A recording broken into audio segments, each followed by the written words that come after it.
जेके गेस्ट मूंसां गॾु मौजूदु आहिनि शुरूआती तालीम त उन्हनि जी सिंध यूनिवर्सिटी मां आहे ऐं सिंध यूनिवर्सिटी चवंदा आहिनि त अमड़ आहे माउ आहे उहा धरती जिते तव्हां जेकॾहिं तव्हांखे मौक़ो मिले थो ऐं तव्हां 4 साल उते गुज़ारियो था ऐं पोइ उहे कीअं उहो वक़्तु गुज़री वञे थो ख़बर न पवंदी आहे। उनखां पोइ तव्हां जॾहिं पंहिंजी मंज़िल ॾिसंदा आहियो ऐं तव्हां पंहिंजी हायर एजुकेशन जे लाइ जॾहिं ट्राई कंदा रहंदा आहियो त काफ़ी नौजवान अहिड़ा आहिनि जिन खे मौक़ा मिलनि था ऐं उहे उन्हनि अपॉर्चुनिटीज़ खे गेन बि कनि था ऐं पंहिंजो नालो बि ठाहिनि था।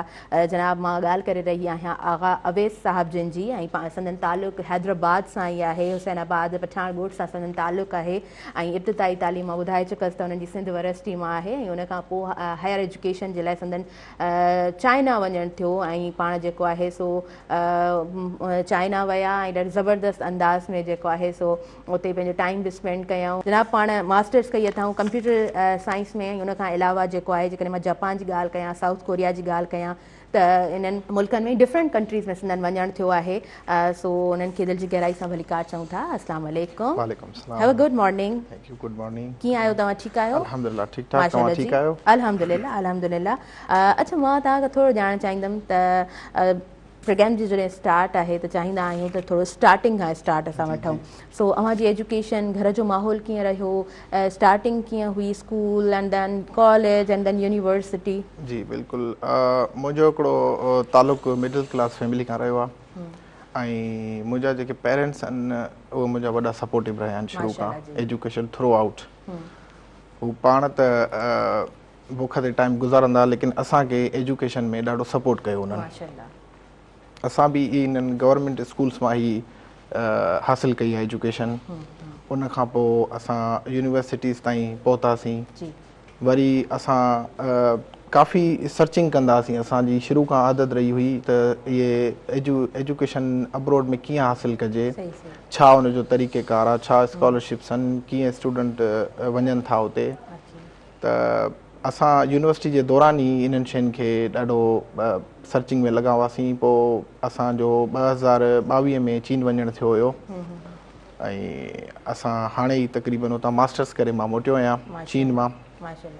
ऐं हाणे मुंहिंजी PhD हले थी पई यूरोप में इटली में।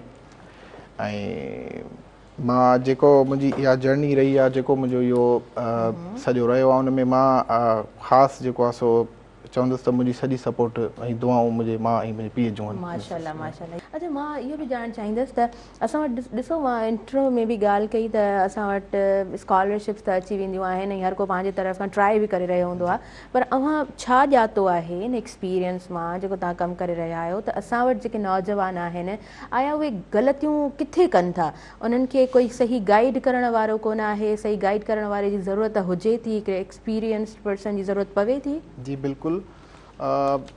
गाइड ईअं ग़लति थी वञनि था जो हू जेकी सर्चिंग करण में लॻनि था त ॾिसो इंटरनेट हिकिड़ी वॾी दुनिया आहे। बिल्कुलु। ऐं उन्हनि ते अक्सर तव्हां जॾहिं सर्च कंदा आहियो त हिकिड़ी वेबसाइट जे क़िस्मनि जूं 10 वेबसाइट्स खुली ईंदियूं आहिनि। ईअं आहे बिल्कुलु AI जे थ्रू। जी बिल्कुलु। ऐं उन में ज़ाहिरा हुननि जो ॾोह बि न आहे, घणी इंफॉर्मेशन हूंदी आहे। पोइ जेको नयो छोकिरो हूंदो आहे त उनखे ख़बर न पवंदी आहे त आख़िर मां गाइड कीअं वठां, छो जो ही 10 सेम क़िस्म जूं शयूं मुंहिंजे साम्हूं अची वियूं आहिनि ऐं किथां आऊं शुरूआति कयां, कीअं शुरूआति कयां, छो जो फेक वेबसाइट्स बि हूंदियूं आहिनि। बिल्कुलु ईअं आहे। त इन सिलसिले जे करे ई जेको इदारो असां मूं क़ाइमु कयो आहे उहो इन करे ई क़ाइमु कयो आहे ताकी हुननि खे आऊं सही गाइड करे सघां, ॿुधाए सघां। ऐं चाइना में हूंदे मां ऑनलाइन बि छोकिरनि सां कनेक्टेड हूंदो हुउसि। ज़बरदस्त। जेका असांजा सिंधी ॻोठनि जा छोकिरा आहिनि जिन वीचारनि खे कुझु ख़बर न आहे या ग्रेजुएट थी हिकिड़ी वेठा आहिनि, उन्हनि खे। सही सही।